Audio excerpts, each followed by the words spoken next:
Hello, and welcome to another exciting edition of the Sonic Squeeze. Today we're going to be talking about Tesla. That reverse symbol in there as well. He was better than me. I was fucking... My man! Tesla! Tesla. This is a new album from Flux Pavilion. A dance music producer, DJ, and multi-instrumentalist. His name is Joshua Steele. And today we're partaking in some light discussion. Subject matter being Tesla, the album. Give me a moment. Whoa now. So to fill in while someone is taking a drink. Pretty cool, huh? Tesla. Flux is an English lad. Pretty fucking huge. Has some big tunes under his belt. I'm sure we've all been drunk as fuck in a club dancing to I Can't Stop, Bass Cannon, Scientist. Either of the I Can't Stops because he did multiple versions. Oh yeah, I Still Can't Stop. Yeah. He milked that song for what it was worth. Yeah. He just couldn't stop milking it, to be honest. Shut up, please stop. I really like the Do or Die with Childish Gambino. That was excellent. That's pretty badass. His production is always amazing. It always really blows me away. And interesting. It is. He always has some new ideas and some different things that he's doing. Straight in with the song Vibrate. Whoa. Are we skipping out Tesla theme? When we talk about Vibrate, you have to think of... I feel like Tesla theme is meant to go into it. If you look at the music video, it's all as one thing. So I think... I like the Tesla theme. It's cool. It's a great way to open the track. Theme? I wasn't getting any theme from it. Theme shmeem. It's like the Tesla theme. It's a great way to open it's a real toe tap of that one. To have a Tesla coil playing some chords. It was leading turning shit up for the album. Yes. That's what it was. It was just, let's begin now. Okay, I feel like I've been into Vibrate, outruled. which was heavy, quite minimal, quite simple, but awesome dubstep. Just really simple, quite clean. Just a big sort of banger to start off. Yeah. That, on its own wasn't super interesting as a song, but it worked great live, and it was just a good thing to start off with and just go, this album's going to be big and heavy. What do you think of the production on that? I wasn't a massive fan of the LFO which was chosen, but I felt that there was a lot of variety within the song. And then, in the verses and just before the verses, just after the verse, before the chorus, all of these elements had different things going on. That was really interesting. It really kept my attention. For me, it was like everything I was kind of hoping for just happened. It was big and obnoxious in a good way. It really reminded me of Woo Boost by Roscoe. Woo! And Boost. I was actually just wubbing with my mouth that entire song a few minutes ago. I don't know if Gareth even noticed, but This is a really good song. it is so good. I like the there was a lead synth going on after the chorus in that in Vibrate as well that I really liked. It was really good. I enjoyed it, and I thought the outro was okay. It wasn't amazing. But it was pretty good. It was decent. There was at least decent something start to there the that album. was exactly. cool. Exactly. It was a just well put together song. It didn't do anything incredibly new, but it did everything it did well. Yeah. Apparently, Flux Pavilion got into this style of production after seeing Roscoe DJ at Fabric one night. Yeah. And he said it was unlike anything he'd ever seen. Apparently, he was Roscoe's just going crazy. He had a cardboard box in his Roscoe head. does. And Roscoe used to be quite nuts in the old days, in the original days of dubstep. he was one of the first people we got into with dubstep. He was one of the sort of second wave of originators after Scream and Banger. He was one of the first people to get on that. Okay, I want to go to We Are the Creators. Yeah. This had a huge Chemical Brothers. Fatboy Slim. I didn't think about it before, but yeah. And when I first heard it, I didn't get super into it originally because I wasn't concentrating that much, and I don't think the bass work in that is that interesting. But as I've heard it a few more times, the track as a whole is really good. The intro is really funky, nice choppy synth stuff, which is really nice. It's so funky. I feel funky. Yeah, I feel I want to walk somewhere to it. Yeah. Or be in a club somewhere. I love that kind of what feels like the snippet thing. Yeah, that was great. It's cut really off. I don't know if it's a guitar or a synth or both. It could be both with him. With him, it's probably both. Yeah, with like this big kick. It sounds like an 808 mixed with something else. It was crazy though, because it kind of started like a funky kind of, not rock, but kind of like a funk track going on. But then it kind of went into like an electro hop funk thing, which is very much was really cool. Old school, like Chemical Brothers, Fatboy Slim sort of stuff. When it was a lot of sampling, older sort of funk dance stuff. Yeah, I really like that. Yeah, and then good. The drop into like. It built up for a drop, and then it dropped into those little stabs, and I was this is well good. And then after like I think a bar or two, the kick comes in, and then it just like which really is the thing works. That a lot of people are doing. I think we talked about it last week. Did to something. I think it might be the Tame Impala. It was the Foles one. Oh, the Foles one, yeah. Mountain on the Gate. Where they sort of leave off with sort of not as much as you expect to then give you what you'd expect just afterwards. Yeah. I really like that. It's probably going to get boring in like 2 years, but for now I'm enjoying it. That's all that matters. First person I heard do it was actually Skrillex and Diplo in one of their early Jack U stuff before it was ever a like full thing. Yeah. And it just blew me away. I was like, this is so cool. And now it's got to the point where it's something that just is done all the time, and I'm like, I like that it's done all the time. I think the Chili Peppers, the lyrics from the song Psycho Sexy describe it really well. Take it out for a minute, just a teaser. Then I give it back a little bit deeper. Whoa. And that is, we're just talking about music there. No other kind of connotation. Anything else is your fault. Yeah. You're thinking that. We didn't say that. That's disgusting. We're talking about kicks Stop here. it. I mean, come on, man. What I really liked also was that when that first drop happened and then it kind of went down again and then started building up into the second drop was different. It had like a synth going over the top of it as well, which really added like another electronic layer to what was already kind of quite a pumpy funk track. Like you see, like where really enjoyed it. Where like Nero would rely on getting like a good kind of melody or a hook, I feel like Flux Pavilion like purely appreciates just sound, like the sonic impressiveness. Like he knows what like just one sound like bah, like what it can do. Like, I think it's the same exact note. Just hitting you. A lot of the time, over stuff like that again. is, and I feel from trying to make that sort of stuff. Like a lot of the time, you try and do too much of changing the notes, and it just ruins the sort of the hit of that sound. Keeping that sound like the perfect sonically thing powerful. of that sound. Yeah. Sonically squeeze. Did you like that? Did you like the little? It was okay. I'd probably give it what I'm about to rate the next song. Oh. Did you not like it? Never See the Light. Again? Yeah. Okay. I wasn't a massive fan of Never See the Light. I thought it was very slow to get going. Once it got going, it was pretty good. It wasn't amazing. Nothing really stood out.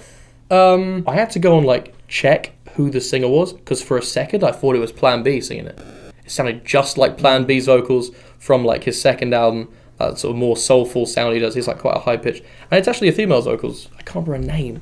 Oh yeah, Andrea Martins,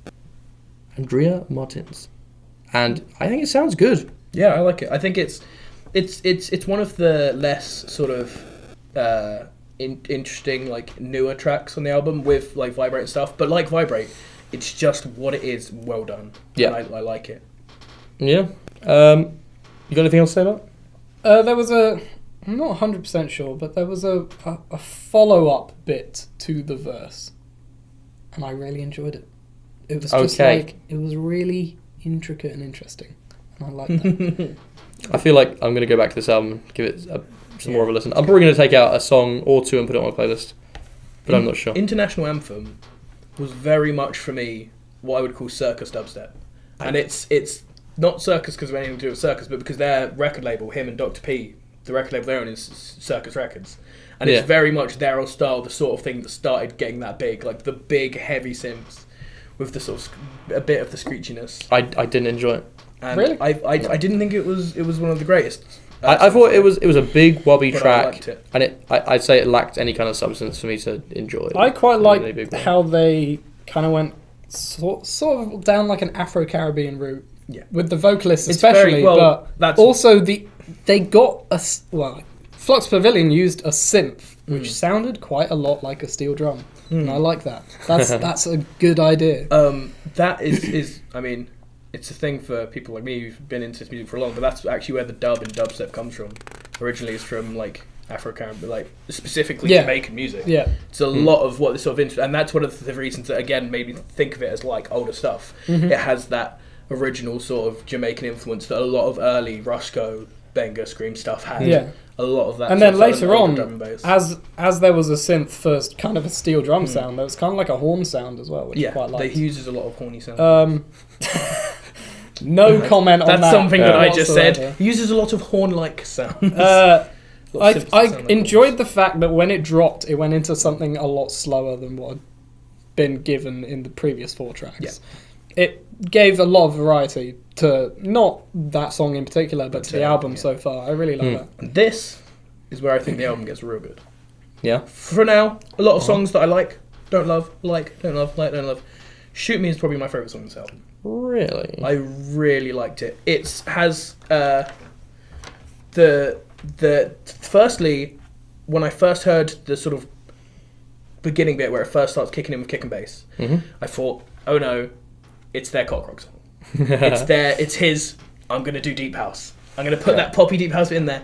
But then he didn't do it as generically as like Nero did it on their last album, or as like, you know, all the big pop things do it, like, you know, House Every Weekend or whatever. He used it more interesting. He had it a lot faster, sort of almost in a bigger house way, where it's a lot of sort of lots of fast notes hit really close together. And I thought that was kind of interesting. And I thought, if this is the whole song though, I'm going to think it's fucking awful.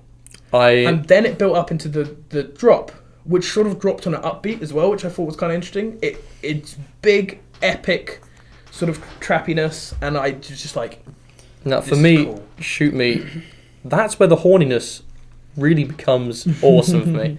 Are they sampled? No, are the horns sampled? This is something I can tell you. The vocalist on the track, Big Voyage, which is actually the song that I sent you guys on our thing to listen to. Okay. He has been doing a lot of stuff apparently around a lot of things, and he it's live saxophone recorded. Awesome. And he played it. It sounds so good. I thought it must be sampled off a record. It's live saxophone recorded stuff by the same guy who's singing it. Who also he only has like one properly released song, but it's really cool. He makes some cool music. Big Voyage. Check him out. Well, I thought all the vocalists on the album were great vocalists. It sounded great, but I got the feeling some of them were just like there for a session. There was no real good lyrical content. Almost everything on there, by the sounds of it, a lot of this stuff, some of it he's talking about back and forth stuff, but a lot of it he said was sort of like, you know, he flies to America to meet this vocalist he wants to work with, and he spends a whole day working with them, making sort of the base of the song. Yeah. And then he works on the rest and builds it out into more of a sort of fully done idea. So it sounds like a lot of it is that. I think even with the Shoot Me stuff, I think he said, you know, he really wanted to work with this guy, and so he like emailed him, and it wasn't really getting anywhere, so he went to America and spent a day just doing stuff with him, and got the horns and the vocals, and then brought them home. And what I liked about the chorus of Shoot Me was what I can only describe as a synthgasm. Yes. Oh. Yeah, I think that sounds pretty accurate for it. It was really interesting. It was just, like he said earlier, just nice, sonically interesting sounds. Yeah, exactly. Just all over it. But the problem that I had with it was that chorus was quite thin. It didn't have a lot of bass through it. But unfortunately, needed the verse, and for me, that made the whole track a bit too thin. There's quite a bit of stuff in there, but I can see what you mean. I know what you mean about the thinness. I said here that I found it a little underwhelming. It kind of like kept like bringing me up and then kind of disappointing me. But I found a solution. Turn the volume knob up by 100% of what you're already listening to, and it gets 50% better. That song, and actually that works for the rest of the album as well. It's just a loud listener. You need to listen to this kind of music loud. Otherwise, I can see that. You know, what do you do? do? I think maybe that's why I didn't see the thinness as much, because I'm used to listening to it loud, because I listen to it a lot. Yeah.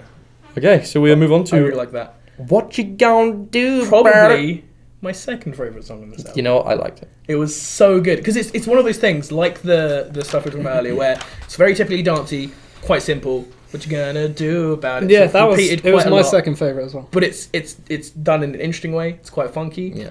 It's a big dubstep drop. It kind of had a weird, like, kind of 8-bit game sound to it. A lot of Flux stuff does, yeah. But he's known for a lot of that sort of stuff. In the intro, I was like, this is kind of weird. But then later on, he reintroduces it. It's the one that starts with the thing that they're like, boom, with the fast up. Yeah, I love that intro. It's so cool. But I found that the first time I went through it, I was just like, yeah, it's all right. And then there was like a really fat drop, and then the what I'm gonna call a wub for those that don't know, but an LFO, it kind of like it fell. It was like yeah, and it was really awesome. And then in the second drop, it introduced that game sound again with this synth, and it was kind of it didn't introduce the drums at first, and it just left you with those, and then it brought it in again, as we were Similar saying. sort of thing, yeah. But I really enjoyed it. Like What about- really like that. I don't It's know if I great. felt the vocal too much. I thought it was kind of I think it was kind of annoying, to be honest. But I got a really big Feed Me vibe off this song. Feed Me. Yeah, I got could a kind of see huge that. Feed Me Old vibe. school Feed Me. I could kind of see that. Mm. Yeah. Oh, not Yeah, like not modern stuff, but yeah. not like Phoebe Feed Me's nice. from Friends. Not like Phoebe from Friends. He's the one who I was watching those videos of when you were in my room. Which videos, Gareth? The ones where he was at the showing Sip stuff, producing. Not those videos. Not those videos. Not those videos. They're private. Pogo people. Pogo People. Oh my God. This is probably my fourth favourite song. on the Really? album. I didn't like I it. love this song. God, my like critical thinking went out the window for this one. I'm reading what I wrote here, and it's Pogo People. There's 3 exclamation marks. Oh my God! What a fucking tune! That fucking kick and snare at the beginning, so snappy. So snappy. So snappy. With an exclamation In point. brackets with exclamation points. I used exclamation points a lot. This song was really fun. It wasn't huge like a lot of the other stuff. It Yeah. was just really fun, really interesting, really nice. I really saw it as a fast and fun song, going. but it wasn't that good for me. Like I really it love was the vocal. upbeat, It's really funny that you say good for me. good. Yeah. Why? Did you get the reference of this track? You kept on like saying there was You did a say reference, there was a reference and in this I wasn't album getting somewhere. it. Is this it? This track, Pogo People, is a Prodigy reference. Right. The whole thing is a huge Prodigy reference.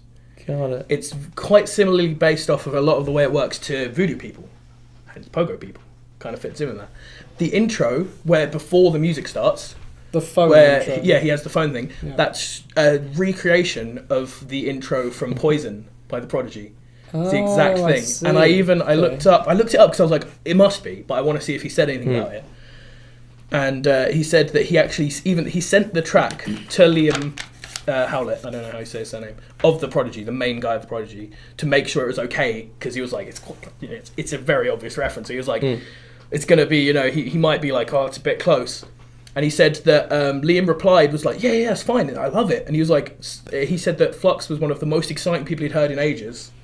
And that phone call where he sent him it to make sure it was okay to do the reference was actually the reason, like, in that conversation, Liam asked Flux to be on the new album, which is how the song Rhythm Bomb came onto The Day Is My Enemy or whatever. Okay. Can't remember. Forgotten the name of the album now. But it's a great album, great song. One of the better songs on the album as well. I'm gonna have to be honest That was here. interesting stuff. That was the cut-off point for me. What for the album? Oh, Yeah, after that, do you I think it went felt as downhill? though the next 5 songs were really, really bad. Interesting. I was enjoying this album. I wasn't giving it like an 8, but I was enjoying it. It was good. Probably a 6 or a 7. I think that was In the best fact, section for I'd me. say up until that point, I'd give that a 7. Right? Yeah. The next 5 songs I thought were awful. Oh, I thought they were really, really bad. I like some of the endings. I liked Emotional. I thought Emotion was awesome. I really listened to liked that and I thought, okay, Flux says like he's definitely one of the best producers around at the moment. Yeah. I got So good. kind of like a Jack View vibe off Yeah, I could feel off that. this Yeah, song totally, with the vocals Totally. and everything. I think it had a great vocal performance on it. I love the vocal performance on Emotion. For And me, it was just a felt really nice put generic. together song. I didn't. Nothing really stood out as being something interesting and new, or there wasn't variety throughout the song for me at all. It was just they got an idea of what they would do for a song. They got a female vocalist on. They went for like Yeah, a club great. vibe, but they did it with like an orchestral kind of sound, which was quite cool. But again, like nothing really happened in that song. I think it was at all. great. I thought it was great. I think it definitely had like less variety and a bit less than some of the better tracks on this album. But I think what it had there was so good, so nice to listen to that I'm like, this is one of the ones that will definitely be on playlists for me because it's not super dancey as well. It's sort of more sort of melodic trap sort of style, you know. And I felt like it quite a few tracks on this, specifically like Shoot Me and some of the songs later sounded quite epic, you know. Yeah. Like Feel Good, the next song, that sounded quite epic to me as well. And I didn't like it that much. I didn't think it was an amazing song. Feel I thought Good it for me was a bit everything. average compared to the rest of the album. Yeah. I felt exactly the same about Feel Good as I did Feel for Good, Emotional. I can agree with you more than with Emotional. Though. Feel Good, I felt it felt epic, and I liked the vocal performance quite a lot, but there wasn't much to it. After sort of how it felt and the vocal performance, I was like, after that, it's just sort of the house song.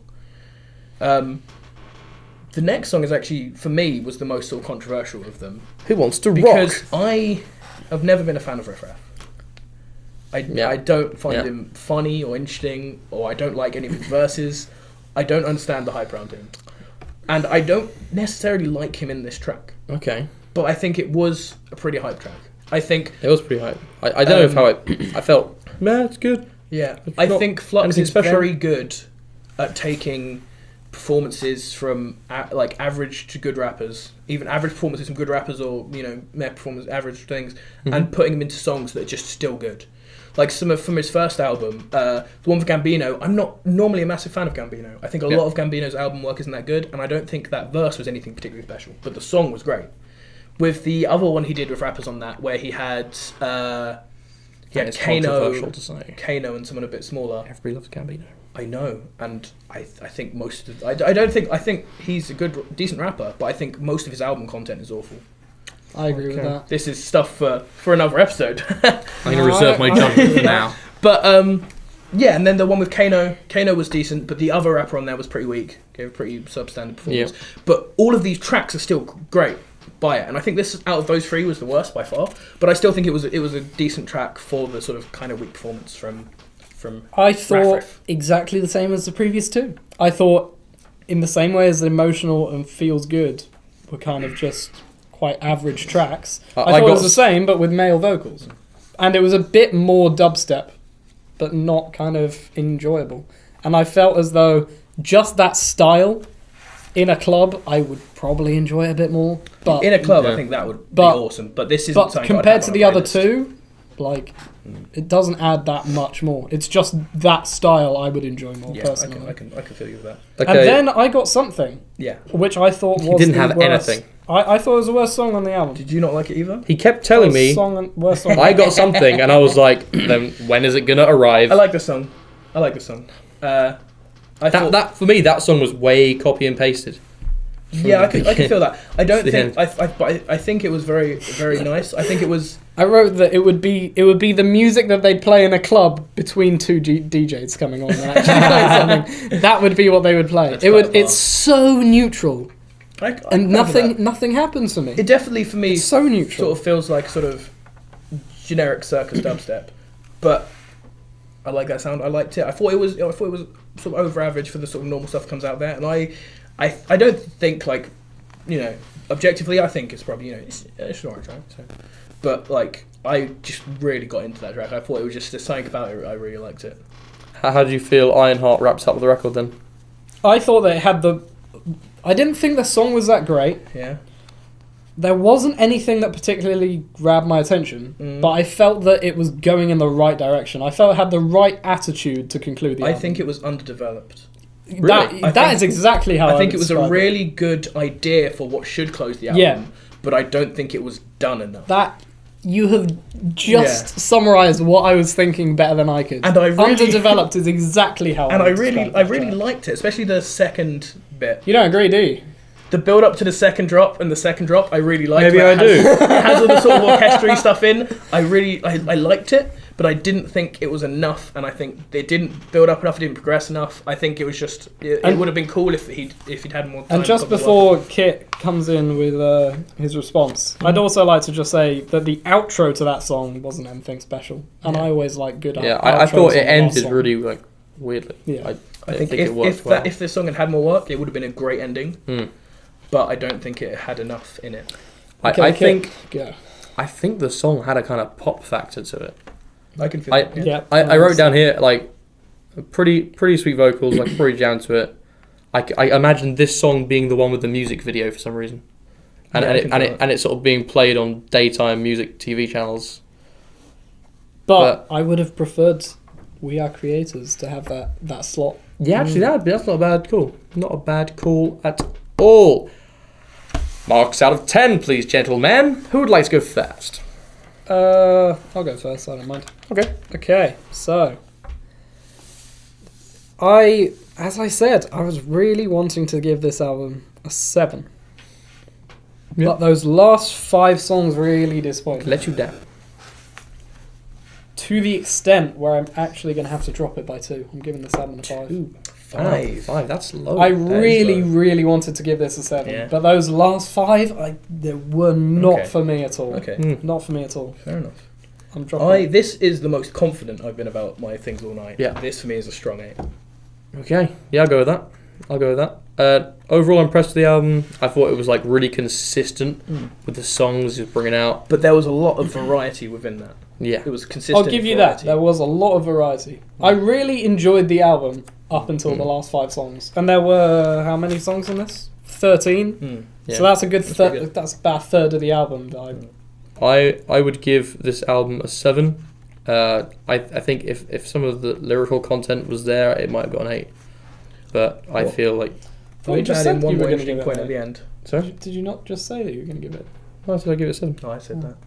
Yeah, but never mind. I think I he would said give he said an 8. Yeah, that's fair, and he didn't mean it. Yeah, Oh, okay. but just one more interesting point that I didn't find a place to put in, but I really want to say that front cover, Uh-huh. the Tesla coil on the front cover with Flux Pavillion's logo. That's not a Photoshop job. It's a picture. There's a legit picture of a Tesla coil they've made with his logo on it. Yeah. And he said that he can't take it to venues because way too much health and safety, and most venues couldn't even take it. But he is planning to do, like, it's made to take MIDI input, so he can play notes on it. That's cool. And he's planning to do a one-off special gig where he uses the Tesla coil. I'd live. like to see the video for it. That I would wouldn't be buy a- a ticket. Awesome. I'd love to see him live because, like Nero, he's another one who gives great live Yeah. performances. I have seen him live. Yeah. and So it was good. Yeah, I did enjoy I it. remember you saying that. I've seen But him live I'm as well, not and he was willing great. to spend money to watch it again. All right, actually, before we wrap this up, best songs in the album. Ah, yes. For me, I really enjoyed the Tesla theme, but I'm not going to count that. We Are Creators, I really Yeah. liked. That's a fair one. And What Are You Going to Do About It? I thought they were the best. For me, it was Shoot Me and What You Gonna Do About It were my 2 favourites. I think it was pretty vibrant, both emotional in there as well. I like that. Not emotional. Anyway, I've been Kit Campbell. He's been Gareth. And he's James. Sonic Squeeze signing off. Good night.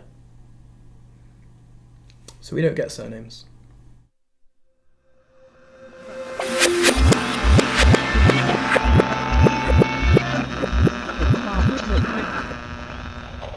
All right, predictions.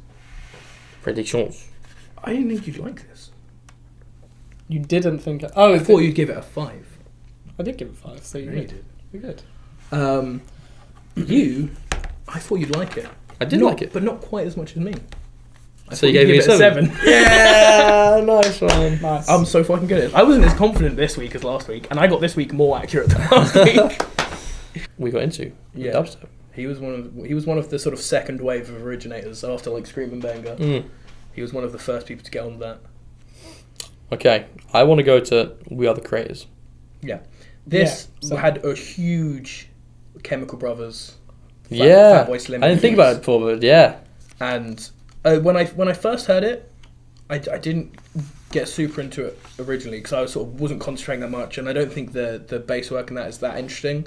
But as I've heard it a few more times, like the track as a whole is really good. The intro is really funky, nice choppy synth stuff, which it's is really nice. so funky. I feel It's like so funky. Yeah, I feel like I want to walk somewhere to it, Yeah. or like be in a club somewhere. I love that kind of what feels like the snippet thing. Yeah, Yeah. that was great. It's like cut really good. off. I don't know if it's a guitar or a synth or both. It But could be they've just both cut the with end him. off. With him, it's probably both. Yeah, with like this big kick. It sounds like an 808 mixed with something else. Flux is an English lad, pretty fucking huge. Has some big tunes under his belt. Like I'm sure we've all been drunk as fuck in a club dancing to I Can't Stop, Bass Cannon, Scientist. Either of the I Can't Stops because he did multiple versions. Oh yeah, I Still Can't Stop. Yeah. He milked that song for what it was worth. Yeah. He just couldn't stop milking it, to be honest. Shut Ah. up, please stop. I really like the Do or Die with Childish Gambino. That was excellent. Well. That's pretty badass. Yeah. His production is always amazing. It always really blows me away. And interesting. It is. He I- always has some new ideas and some different things that he's doing. straight in with the song "Vibrate." Whoa. Are we skipping out Tesla theme? When we talk about Vibrate, you have to think of... I feel like Tesla theme is meant to go into it. And actually, if you look at the music video, it's all as one thing. So I think... I like the Tesla theme. It's cool. It's a great way to open the track. Theme? I wasn't getting any theme from it. Theme.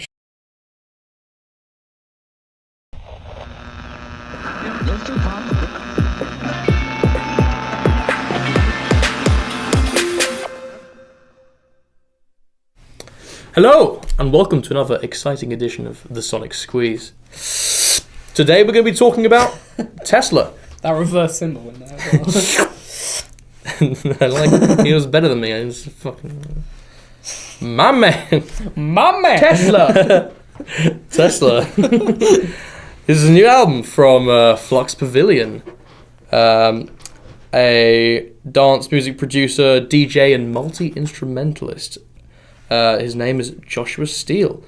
And today we're partaking in some light discussion, subject matter being Tesla, the album. Give me a moment. Whoa now. So to fill in while someone is taking a drink. Pretty cool, huh? Tesla. What do you mean? It's like the Tesla theme. It's a great way to open it's a real toe tap of that one. To have a Tesla coil playing some chords. It was leading up to Vibrate. turning shit up for the album. Yes. That's what it was. It was just, let's begin now.